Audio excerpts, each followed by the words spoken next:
지난 시간의 주요 메시지는 보물을 땅에 쌓아두지 말고 하늘에 쌓아두라. 그것이 곧 나를 위한 삶의 비결이다 라는 말씀입니다. 여기서 보물을 하늘에 쌓아두라는 말씀은 자신의 소유를 팔아 가난한 자들을 위해 구제하는 것을 뜻하는데, 예수 그리스도께서는 이것이 곧 낡아지지 아니하는 배낭을 만드는 일이다 라고 말씀하고 있습니다. 그러시면서 예수 그리스도께서는 결론적으로 한 사람이 두 주인을 섬기지 못하는 것처럼 하나님과 재물을 겸하여 섬길 수 없다라고 하시면서 그리스도인들의 올바른 물질관에 대해 말씀하셨습니다. 한마디로 정리하자면 자신의 소유가 실질적으로 나를 위한 것이 되기 위해서는 결국은 나보다는 남을 위해 사용해야 한다는 점입니다.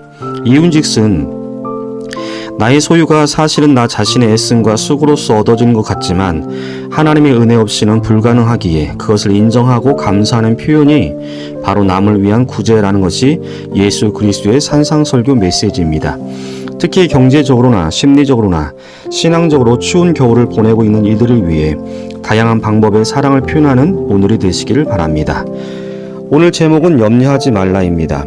예수 그리스도께서는 오늘 본문을 통해 하나님의 나라에 관한 열정보다 육신의 먹고 사는 문제에 대한 초조함과 불안, 걱정 속에 빠져있는 연약한 인간들의 모습들을 지적하시면서 이러한 병에 대한 치료 처방을 내려주고 있습니다.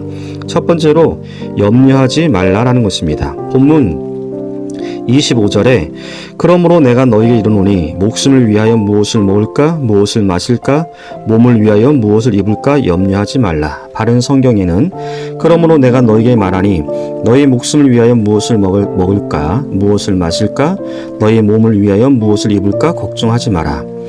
이 말씀은 너희가 오늘 또 근심하고 있는 근심거리들을 없애줄 것이니 더 이상 염려하지 말라라는 말씀이 아닙니다. 그보다는 염려거리가 여전히 오늘을 살아가면서 우리에게 존재하지만 그 염려거리 속에 살아가는 우리 가운데 섭리하시는 하나님을 신뢰함으로 염려하지 말라는 말씀입니다.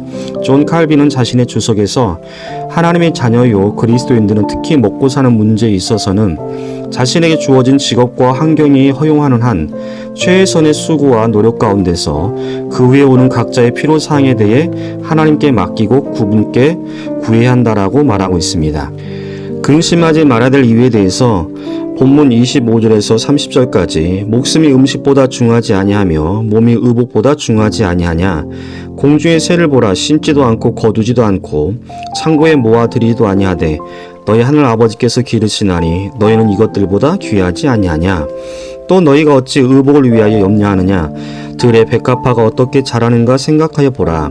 수고도 아니하고 길쌈도 아니하느니라.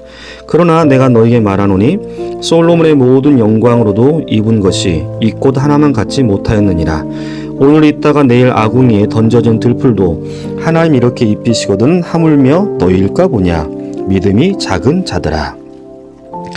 불신앙은 모든 염려의 어머니다 라고 존 칼빈은 말하고 있습니다. 그래서 예수 그리스도께서는 염려와 근심의 치료 방법으로 하나님의 섭리에 대한 절대적인 믿음이라는 약을 처방하십니다.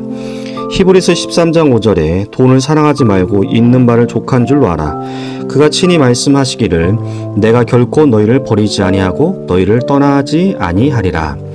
존 칼빈은 자신의 주석에서 하나님께서는 자기 백성을 제 아무리 작은 자라 하더라도 어느 누구도 소홀히 하지 않고 계시므로 하나님을 신뢰하라는 것이 예수 그리스도의 말씀이다라고 말하고 있습니다. 두 번째로 걱정과 염려는 무의미하다라는 것입니다. 본문 27절에 너희 중에 누가 염려함으로 그 키를 한 자라도 더할 수 있겠느냐. 바른 성경에 보면 너희 가운데 누가 걱정한다고 해서 자그키를 한 규빗이라도 누릴 수 있느냐.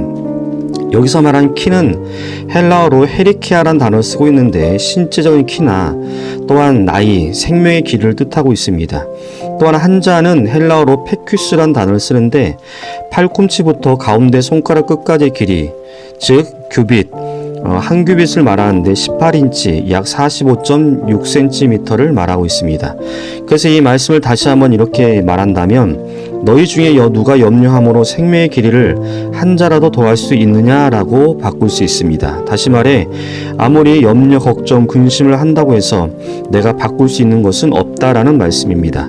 시편 127편 1절 2절에 여호와께서 집을 세우지 아니하시면 세우는 자의 수고 헛되며 여호와께서 성을 지키지 아니하시면 파수꾼의 깨어 있음이 헛되도다. 너희가 일찍 일어나고 늦게 누우며 수고의 떡을 먹음이 헛되도다 라고 말씀합니다. 예수 그리스도께서는 먹고 사는 문제에 대한 과도한 근심과 걱정에 관련해서 자신의 수고와 노력으로는 이 문제를 극복할 수 있는 것은 없다라는 것을 지적하고 있습니다. 도리어 그로 인해서 자포자기하거나 자기에 빠질 위험이 있다라고 말하고 있습니다. 예레미야 10장 23절에 여호와여 내가 알거니와 사람의 길이 자신에게 있지 아니하니 걸음을 지도함이 걷는 자에게 있지 아니하느니라. 누가복음 12장 26절에서도 그런즉 가장 작은 일도 하지 못하면서 어찌 다른 일들을 염려하느냐.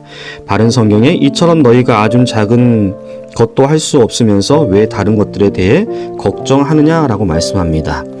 결론입니다. 본문 31절, 32절, 33절에 그러므로 염려하여 이르기를 무엇을 먹을까, 무엇을 마실까, 무엇을 입을까 하지 말라.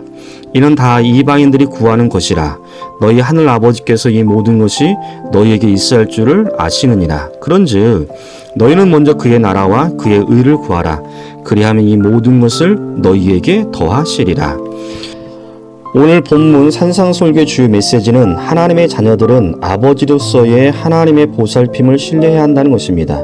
그렇게 될 때 자신들이 필요하는 모든 것이 하나님으로부터 오리라는 희망으로 가득 차게 되고 쓸데없는 불안과 근심, 염려의 불신앙에서 벗어날 수 있다는 것입니다. 그리스도인 크리스찬과 비그리스도인 넌크리스찬의 차이점이라면 근심과 염려를 누구에게 맡길 것인가 라는 것입니다. 내일의 염려를 오늘 미리 당겨서 근심하며 살아가지 맙시다. 본문 34절에 그러므로 내일 일을 위하여 염려하지 말라. 내일 일은 내일이 염려할 것이요 한날의 괴로움은 그날의 족하니라. 아멘.